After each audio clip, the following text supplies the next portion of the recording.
Oh man, She added a lot of value on the call. Beautiful. Oh yeah, Trevor's got his VR on. That's slick there. That's definitely going in there. That's a good one. All right, Bianca, do you want to pull up the screen and we'll go through our quick updates before we do the roundtable recaps? Yeah, let me share my screen here. Let's do that. So welcome back. I hope everyone found their breakout sessions impactful. I know I was really impressed with the one I sat in on, but just kicking things off here real quick. So new members, we have Titan AEC and our delegate Shabit Badkar has joined the group. So we're welcome to the CPC. We're really excited to have you on board. Again, these virtual roundtables are made possible by all of your participation and continued support. So we're forever grateful for you all. And anyone that's new to the CPC and you're interested to learn more, visit us at constructionprogress.org/membership and take a tour of the different membership tiers that we have available. And you can also email me or connect on LinkedIn. Real quick, Bianca, I see, only because I see Avi up there. Avi, welcome as well. I know we announced avocados on the last call, and we need your headshot so we can put all the social media blast out, but just a heads up. So continue, Bianca. Welcome, Abby. Yeah, and so our t-shirts are ordered and they will be delivered by the end of August. So keep a lookout for that in the mail. And Nathan, did you have anything else to add to the teas? Just apologies for the delay in it. I learned after the fact, after buying my green screen, that making that a green border was not a very good idea. So you'll see we changed to the blue border. So it was good to wait a little bit. We learned our lesson ahead of time. But yeah, those are going out this month. So everybody that gave us our addresses from our delegate list should be getting those shortly. Except for our international folks, I realize they don't ship internationally, so I'll have to figure out how to ship it to you otherwise. But it'd be a little bit delayed. Great. Awesome. And then Dan's going to take it away for media releases and upcoming events along with Brianna Williams. So Dan, kick it off. Hey, everyone. So finally, Shared Pains Podcast Season 3 is released, only about 6 months behind. But as everyone can attest, it has been a fun 2020 thus far. So sorry for the delay, but we're excited to start with our speakers Brianna and Amy on our first episode of Speaking Prefab.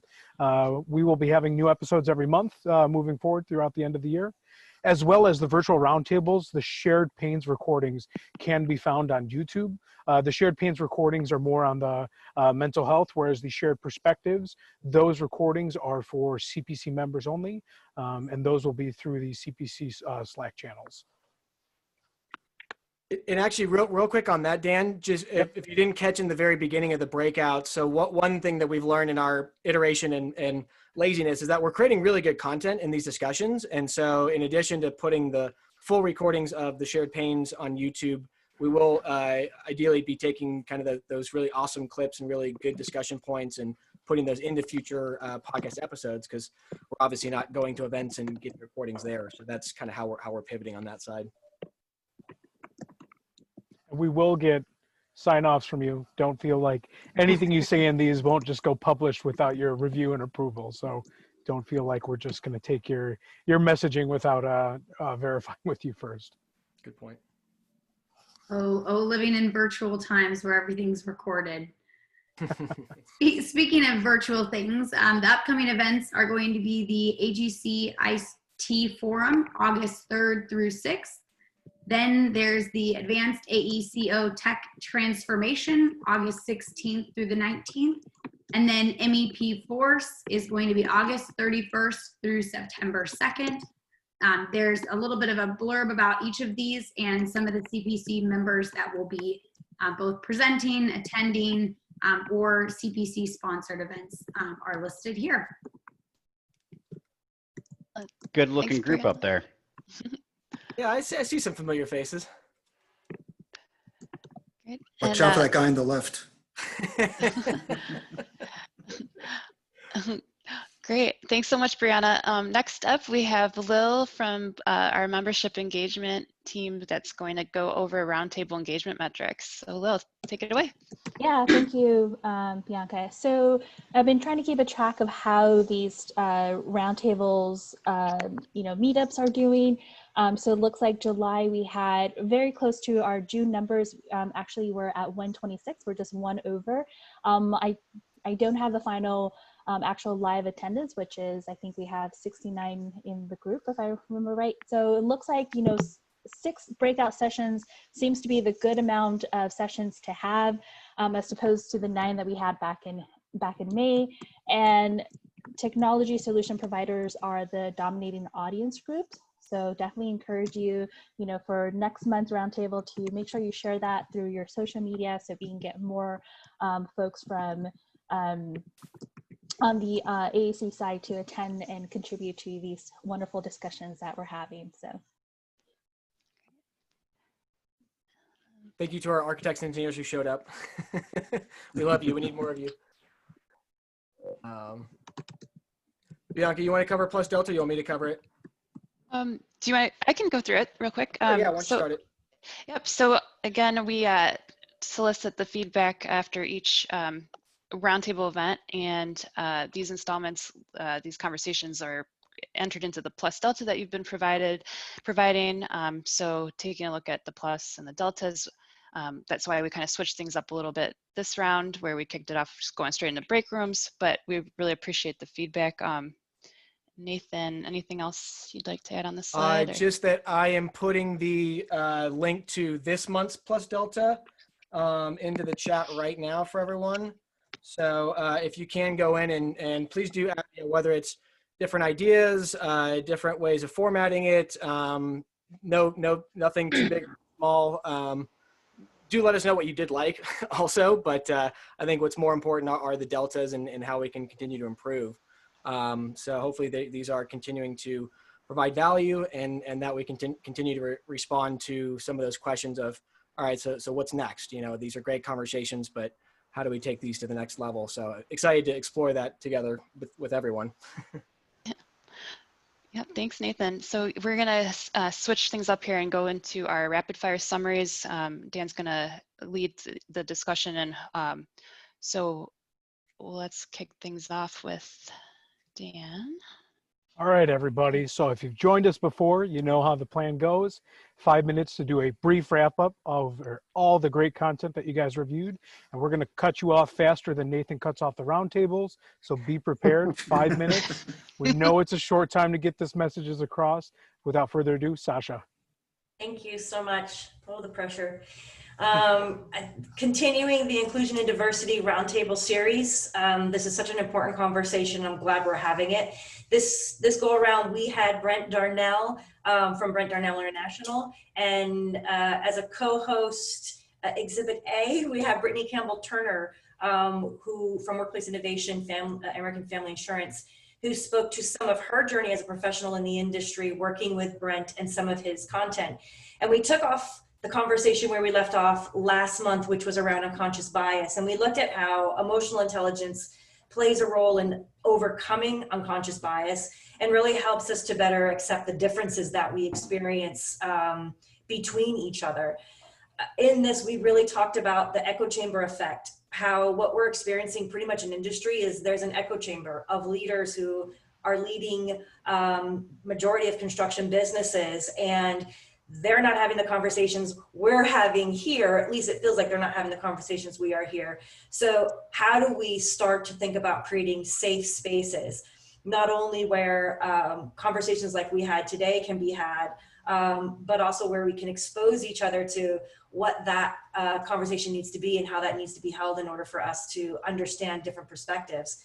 We also talked about addressing the specific components of what makes the industry attractive to women, to people of color, LGBTQ+, to those who gender identify as non-binary, and all the other identifications that we're discovering.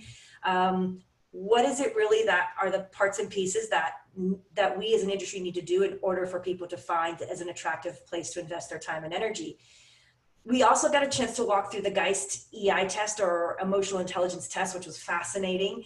Brent has created and facilitates this. And what we notice is that as you take the test, the results really create an entryway for conversations around self-reflection and really get to deeper conversations. So when Brent is typically facilitating this, it's usually in a room full of white males who are running these businesses, and it gives them a chance to have some language and taxonomy around how to identify who they are and how they show up. But what we're noticing is, yet again, that's almost an echo chamber. If you don't have somebody who is representation of a group that is other than yourself, as you're even walking through those results, you don't really have a space for the friction that has to occur in order to really kind of challenge the way you see the world. And so we really need to have more diverse groups to have those facilitated conversations and create the safe space to ask questions, to learn, and to challenge. Brent also spoke about these interviews where I would ask predominantly white male leaders to think of those other individuals and ask what are their top 3 biggest challenges for those non-represented groups. And the results were never what they thought, which creates the forced empathy. So it was great. Damon made a lot of promises too. Solicited and offers, and we'll have to go back to that recording to hear them. Yeah, accountability. Yeah, that's awesome. Thanks, Sasha. Appreciate that recap. Up next is going to be Chad and his group for Designing for Wellness. So I got to be a part of that one this month, and it was definitely a very interesting dialogue on how we can better design the spaces that we live and work in. Outstanding. Okay, how do I switch this thing here? Okay, yeah, man. This was an awesome conversation. We started out with Sarah Welton, one of our subject matter experts, giving us some insight into biophilia, biomimicry, neurodiversity. Some interesting takeaways from that was that just to get a little bit into biophilia, about 90% of our time now is spent indoors, just begging a deeper connection with nature. And we discussed some tremendous benefits in having that connection with nature more often. So bringing that into our internal space. The conversation then went on to neurodiversity. Please check the resources in the documents. They are phenomenal. And just looking into the concept of neurodiversity alone will give you great insight into the benefits of why this is so important. In short, it's marrying space with mindsets and tasks, so people can be their best when their best is needed. And now we had kind of a comical conversation around what can happen when you don't do that. And an interesting analogy that came up was that you can invest all the efforts that you want into performance tactics, but if you put the humans into a bad environment, it's about as useful as a hairdryer in a hurricane. So it was a good realization or a good realization that really did make the point that we should be investing more time in making sure that people have the proper environments to perform their best. Now, because of the financial constraints or barriers in designing spaces and retrofitting spaces to be, the perfect utopia, we started to get into a conversation about what individuals can do for themselves. And Sarah blew our minds by saying that's actually the wrong conversation to have, because it associates this movement with privilege, people that are privileged enough to be able to adapt their environment to the area that they need. So she recommended that the conversation stay in the path of a public health mindset, where groups and communities are making or increasing access to everybody. So it was an aha moment for me, and I think it sparked good conversation in the room. Some other interesting tidbits that came up was why to do this, and that started a conversation in a whole different direction. Why? Easy. It's the right thing to do. as Cal put it, this is about quality of life. And, you know, indirect costs of efforts to do this in the past have never been tracked. So it's really hard to establish ROI, but it's the right thing to do. And that conversation led into us talking about the barriers. Of course, there's a financial side, but Dan brought up a really good point. The biggest barrier may as well be the construction industry itself, because it has been hardened through a lot of other regulations and standards that have been imposed on it. So we may end up getting the most resistance from the construction industry itself. In fact, when we spoke about examples that have been successful, like one that Nick brought up, where simple retrofit of a children's hospital in his area, where they changed the square footage of windows from 20 feet to 20 square feet to 90 square feet, there was a 50% reduction in pain in the patients. And there was a few other stats, so I highly recommend watching the whole conversation. But this just shows the impact that these types of retrofits and even just taking well-being in consideration in the design process and retrofitting process, the impact that it can have. So the impact is unmistakable, but construction may be the biggest barrier. But in the examples that we spoke about that were successful, money still was at the center of it. So even though it's the right thing to do, only when all the stakeholders are benefiting financially can we expect significant change. Now, Sasha, I don't think you brought that up, but that was absolutely something that the diversity inclusion group talked about as well. That at the end of the day, as much as we all care about this, if the money talks, right? And that's huge. And just accepting that as like reality, right? Is step one. It's kind of sad in a way, but it's a reality. Sad, but it's the reality that we live in. So yeah, it was a phenomenal conversation. I highly recommend everybody watches it. I did not do it justice with that rapid fire. Thanks, Chad. Moving on to Lilian, digital engagement. Talking about remote work. I know it's impossible to work remotely. I don't know how I'm doing it here from Maine, but I guess people can do it. So Lilian? Yeah, thank you, Dan.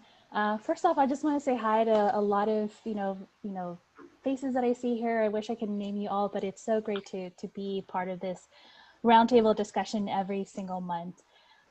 So ours was about remote work, digital engagement, and it's no secret, everyone's experienced this at the moment. We have an overabundance of webinars, virtual conferences, and we probably have a list of podcast episodes that we're trying to catch up to or listen to on a daily basis. And we have this specific roundtable breakout. So, every day in our calendar, or at least in my calendar, there's not one of these, events happening. And that seems to be the new normal.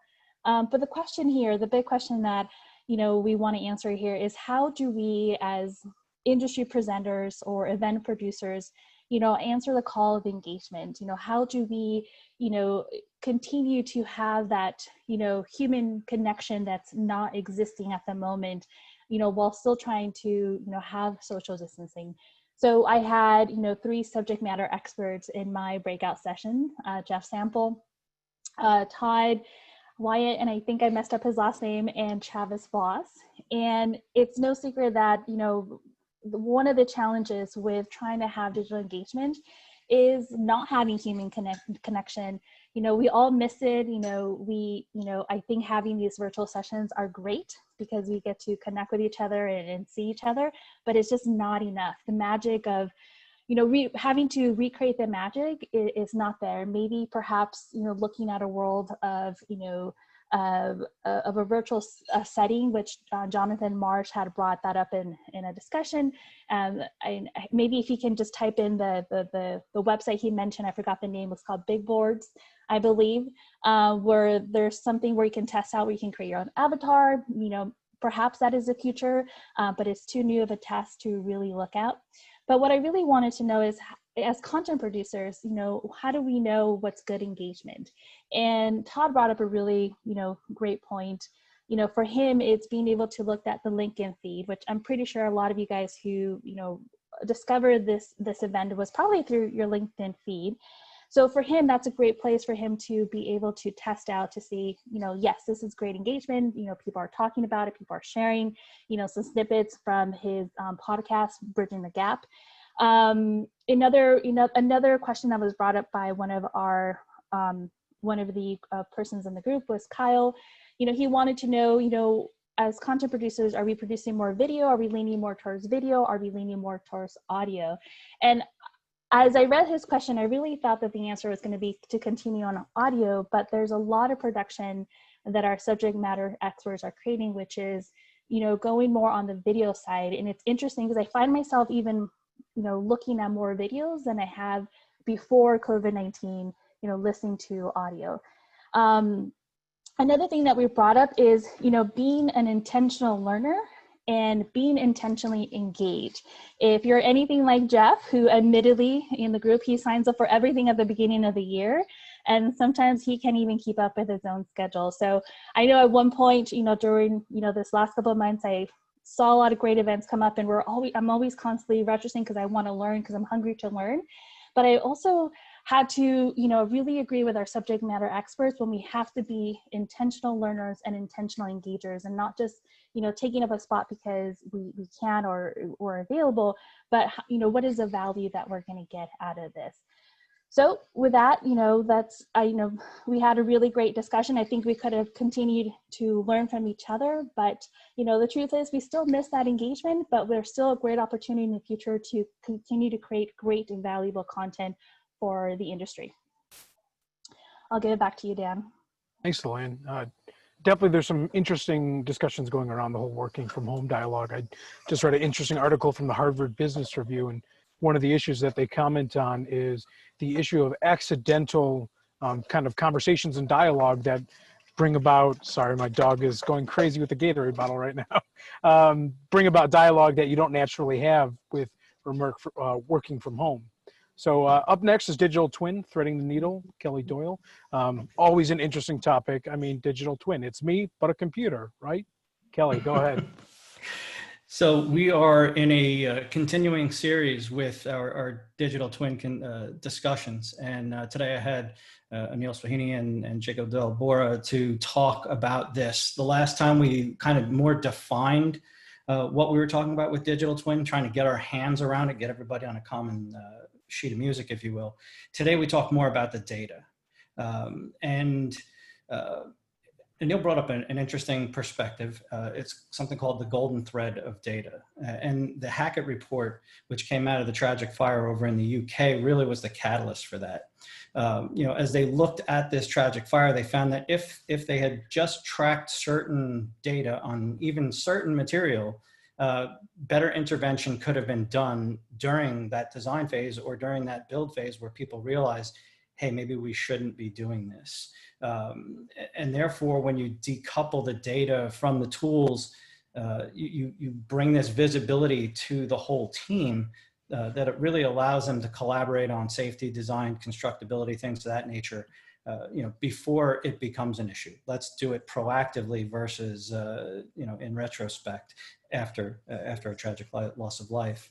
And then Jacob brought up an interesting point that a lot of people think of digital twin in the sense of this is something we're packaging together to hand off to the owners for operation. That's really the wrong time to start thinking about it. We really need to start thinking about it at the beginning of the process. The owners need to be the catalyst for that because there's financial implications and somebody has to pay for it. But that brought up, an interesting point about, okay, now the owners have to understand the ROI that's concerned there. So we'll hit that in just a second, but we next transition into data standards, which are very important, right? If we want to solve this thing technically, we need to have proper standards and that all of the folks that are involved need to be part of the discussion. You've got to have your owners, your design teams, your builders, your facilities management, because if there's not practicality and reality as part of these discussions, you're going to have a standard that is not enforceable because folks won't use it because it's impractical for them. So then we transition back into this owner focus, and Steve brought up an interesting thing with this ANSI report that he's been working on, and and collaborated on to help owners get a better handle on where they're bleeding, where all their money is going. So they're starting to understand that better now, but they don't necessarily have the education on, okay, great, I'm bleeding, what do I do now? And that we need to provide some education there and understand that the digital twin really should be part of that early process, so that we're actually populating the digital twin throughout the different phases of the project, not trying to hand jam this stuff in the final days before or after handover when it's too late and it's a monumental effort. Another interesting point came up about Duke Energy as an owner. They recognize that models have all kinds of good information in them that they can use in the future and have been collecting them since 2008. What they're kind of thinking though is, we didn't really know what to ask for when we started having these models built. So are we really going to have the value of the data in there when we finally get into them? Brings up that question of asking the right questions, creating the right standards, so we're putting the right stuff in there from the first place. And then we had finalized our discussion with a brief conversation around a hand grenade I'll call the LOD. You know, it's like, how much information do we really have to put in here? And it was a bit of it never got to be a heated discussion, but it was jokingly heated, I think. And I think we came to a good point there. ISO 19650 is a standard that talks about how to manage the information, how to give the owners that an understanding of how to connect it, and that is their responsibility. And I think that was a good starting point to help teach owners and a great way to end our conversation. So back to you. Thanks, Kelly. I appreciate that. Up next is reality capture, choosing by advantages. So Brianna, tell me how I can make more money for my projects by using reality capture. Well, I'm not going to answer that specific question, but what we will answer is, how do you decide what tools to use? So what we did is, this has actually been an ongoing series where we have been looking at what is reality capture consist of. So we first just started looking at what are all the tools that are out there and how are they used. So last month, Rob shared the latest efforts from the initiative where we're looking at ways to compare the different tools. And we started by using a diagram that just talked about the different tools, pros and cons. Then that manipulated its way into a radar chart where we were using radar charts to give spatial areas that told you what was a better tool to use for different scenarios. From there, we decided that the radar chart really lacked some of the details that we needed to differentiate between two or more similar solutions. So that's where Carlos came in, and he walked us through choosing by advantage, which is a lean process that supports collaborative and data-driven decisions. This also helps provide different constraints. So if you have like a cost constraint or a schedule constraint, you can also look at the data with constraints to it. And then we took the example that Carlos did in his PhD, and we then applied that to an actual example in construction using the CBA software called Paramount Decisions. There we took the different use cases that we had discussed, which were as-built, handover, existing conditions, production tracking, quality control, and collaboration. We then looked at the different alternatives that we had, which are the tools, the activities, and the outputs. And then we finally defined what factors we were comparing. We talked about these a little bit last time, but we actually put definitions against the ease of capture, frequency, the output accessibility, output reliability, and output interoperability. So once we had defined the tool, the activity, the output, we had defined what the factors were we were comparing. We then got to apply all of those items in a CBA Paramount platforms analysis, where we took the specific use case of as-built in construction. We walked through each of the parameters, and at the end of it, we did have 3 potential solutions mapped out on a graph. We also had what are the constraints that we would use to make that decision. And at the end of the day, that's going to be a deliverable that project teams can say, based on the different tools that we have and the constraints and different items that we're analyzing, we can then have a deliverable that the project team can actually select the best tool for the job. and can also take that same set of tools that we developed with the CBA for reality capture and can apply it to different use cases throughout the duration of the job site or different reality capture methods. So hopefully we'll have a deliverable that we can get out that everyone can use to help make better decisions around what tools to use when and where. It's back to you, Dan. Always excited to hear people are making rational decisions rather than using the tried and true swag methodology in picking tools for their projects. So excited to see what you guys bring, develop and put out. Last but not least, technology stack, stack to stack integration. Satyam, I'm excited to hear what you guys discussed. Is the solution acquisitions, or is it actually figuring out what the appropriate technology stack looks like? So I appreciate everyone who took the time today. We had a great conversation, really building on what we talked about during our last roundtable. Last roundtable really focused on what needs to be done to focus on your technology stack internally as an organization. And we went over some of those basics because they're so important in regards to understanding the pros and cons of a free-for-all, let projects do what they want, when they want, how they want, versus something that's completely locked down and not letting project teams be innovative and seeing a real drop in our ability to perform at the edge of that curve. Now, on top of that, decision making comes into how we are, what the cost centers are. Is this overhead? Is this being billed back to projects? Are we proactively going to owners and giving them an understanding of what technology can do for a project and leveraging that as a potential cost center? All of these things really dictate what technology stacks look like within an organization. But from there, through conversation with Allison and Darren, we were able to really dive into what that means when you have multiple partners coming together. A project is never just one organization. Owners are dictating what technology that general contractor should be using. From there, you have general contractors dictating what technology specialty contractors need to use. And all of this creates an amalgam of just technology everywhere without a true standardization. So then the conversation really led to, what does that flow look like and how do we become more efficient? Because every project team tends to have a project technology kickoff. A lot of times that happens internally. You will see a lot more nowadays where projects are having a kickoff that include all the different trade partners, and they are actively talking about technology. But what can be done to go above and beyond that?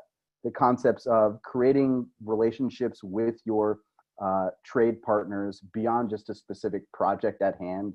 So regionally, if you have two companies that are working together across multiple projects, maybe they can just have a standardization when it comes to the way they're using technology together. That is great, and that's something that everyone should be doing, but that's where it also broke into the common data environment. And what does this look like in every other industry outside of construction today is a standardized set of data where we can take the best, cleanest data from any given system, bring that into one kind of organic structure, and then that can be fed back into whatever your systems of choice are. That way, we're not recreating the wheel on every project, understanding how data is going to flow in from one place and out to the other. And then how do you really manage the fact that you don't always have control over what your tech stack is going to be on a specific project? When an owner dictates BIM 360 and you're a Procore client, or vice versa, and then going downstream at GC is dictating the use of Autodesk versus ProjectSite or Prolog or whatever that may be, that creates a lot of noise, a lot of friction that if we're able to solve through a common data environment and just a more unified approach in terms of relationships with our subs and our partners and our owners, it can have a major impact on how efficiently we're able to actually leverage the technology. And then that brought us back to the point, everyone's tech stack is growing so much, so rapidly. Many times there's companies that have technology where they're not getting the most out of it. And so instead of every new point solution that comes out being something new that's added to your tech stack, what can we be doing to make sure we're getting the most out of what we already own? That can come in a couple of different ways. That is, understanding that internally adoption and training is important. but more importantly, leveraging your technology partners because they have the time and the resources and the incentive to make sure that even after you've made a purchase of technology, it is something that is being successful down the road. And that's where there was a couple of different thoughts on, should it be the industry organization, a GC or sub, reaching out to tech partners to ask for more training, or should tech partners be the ones that are being more active as they're tracking a downturn in usage, proactively offering further training? And the reality is it has to be a combination of both.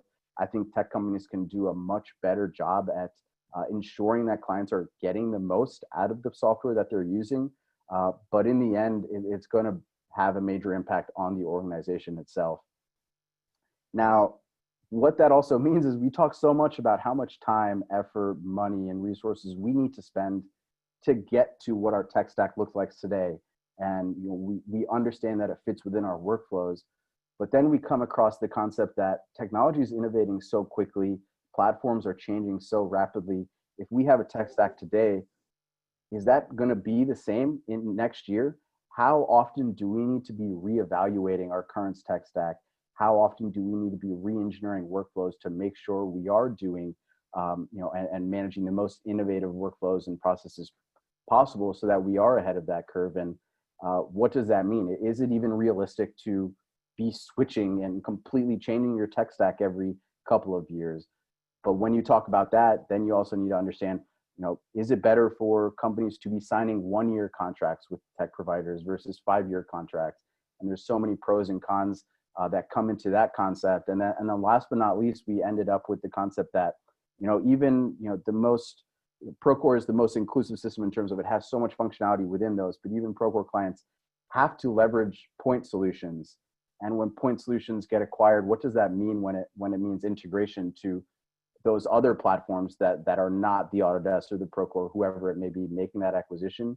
And it's the responsibility of the tech providers to make sure that they are having open APIs that are integrated across multiple platforms, but also just making sure that they are part of the conversation. So as they make these progressions into greater functionality with larger systems, that we're still actually pushing forward what the clients actually need. And so there's multiple different things that come into the conversation that we're having, and I think we'll be able to continue to build upon that. But it was a great conversation. We had a lot of input, and I think what the basic understanding is that as much relationship building as we can do, the CDE is something that is needed to make this truly a problem that is addressable across all levels of our industry. And that we need to be putting our best foot forward when it comes to from the tech provider side to building an interoperable environment. Thanks, Satyam. Appreciate that. It's definitely something that gives me sleepless nights on a regular basis answering those questions. And I know there's other people on the call that deal with those Jeffrey questions. He put in the chat, open CDE solves that problem, right? Really True. I mean, that was is the right start that we need to team up with and actually help them, because those that are starting to pilot those things, I don't know if Nicole shared on the call, but early trials are really good attempts at it, but we need to actually test it against the industry, see what we do want to share, what we don't want to share, and go through those iterations. So it won't happen overnight, but it seems like the parts and pieces are happening. So yeah, Jeffrey just shared the GitHub link to the Open CDE API for any of the technical folks that want to go in there and review it. But yeah, that would be a massive exercise to actually look at that Open CDE API, compare it against, Procore, BIM 360, all these APIs, and say, where do they really stack up? Does this actually meet our needs? Because usually we're too busy to go through that exercise as industry to tell software. And that really is the step one to them developing the solution. CPC. CPC, baby. Created through a nonprofit innovation hub. That's a lot of pressure. Yeah, I like Damon's idea of individual accountability, not organizational accountability. So yeah, Satyam, what are you going to do to fix this? As long as VCs aren't driving it, we'll be fine.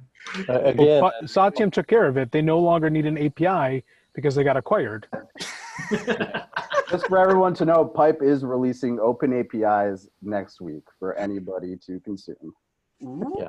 Again, like I said, why reinvent the wheel if somebody else has already started it? So look at what other organizations are already doing, and chances are you can participate and solve the problem. Yeah. Software gives us the Lego blocks, but we still have to put them together. Yeah.